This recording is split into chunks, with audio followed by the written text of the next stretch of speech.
Hoş gördük güzel insanlar. Allah alanı olsun sana hayırlısın. Muhammad'dan. Aydın'ın evinin arkasında. Çadır Şamçıraklardan arası 200-250 metrede. 2 mertebemiz el yanında kombi. 4 span, 3 spanli biz al yukarıda.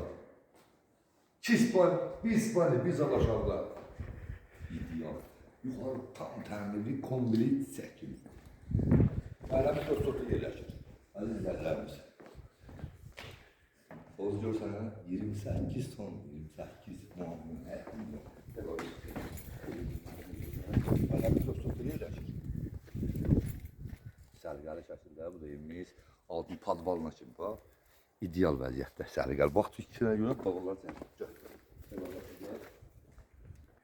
Sonra da bir zaman deyilin sanitarımız var, güzel insanlar. Allah razı olsun, sana da xeyir versin. Sərgəliyə tam təmiri deyil. Burada da sonra planlarımız, hamamımız, sanitarımız, ne bileyim, Renzi Balkanımız, her şey qaydasında tam təmiridir. Evimizin qiyməti kombi sisteminə təhsil olunur. Aşağı mərtəbəyə yüngül kosmetik ehtiyac var. Gel. Gel bakayım, gel. Allah şey versin. Alana da, satana da bəh. Prost sadəcə burada da gözəl insanlar, bir 4-5 il yaşayış yoxdur deyə abonelerin hamısını yəqin, qabını dəyişmir, qaldırdı, ev tam dəmirlidir. Burada da bir obyektimiz var, Cənab Buranın. Gördüğünüz gibi burada bir obyekti, sonra bakan bir obyekti var.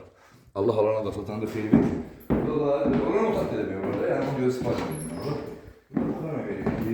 Ekonomi evimiz pulumuza dahil değil. Olabilir 75 bin manat değişimizdir. Olabilir eşyalı zatlar, eşyaların çoxsu da qalabilir. O da olabilir, ihtimal var. Allah alana da satana xeyir. Gəlin ikinci mərtəbəyə sıxancıyım. İkinci mərtəbə, gəl. Gözəl evi, muamızdan tutan. Gündür yok ola ya, gündür yok, bu güzelliği yok. Bəh. Haydi səni çası be. İkinci var, həmçə dediğim kimi, jackpot Zahar'da. İkinci səbəd olaraq, burada büyük balaca siparişimiz. Eskili, güzel insanlar. Burada eskili.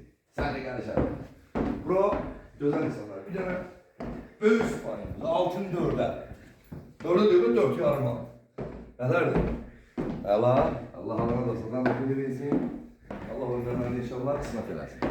Burada bir yatak otağı. Altın dördə, 4 yarıma. Yeterdir. 5 yarımı 4 yarıma daha doğrusu. Aziz izləyicilərimiz, deməli evimizin sənətə, yeşil sənəti birbaşa bələdiyyə mülkiyyətidir. Sadəcə gedən sənətdir. Evimizin qiyməti 375.000 cüzi razılaşma ilə Allah alana da satana da xeyir versin. Allah olmayanlara da kısmet eləsin inşallah. Dəncimizi gözləyirük. Allah sizə əmanət olun.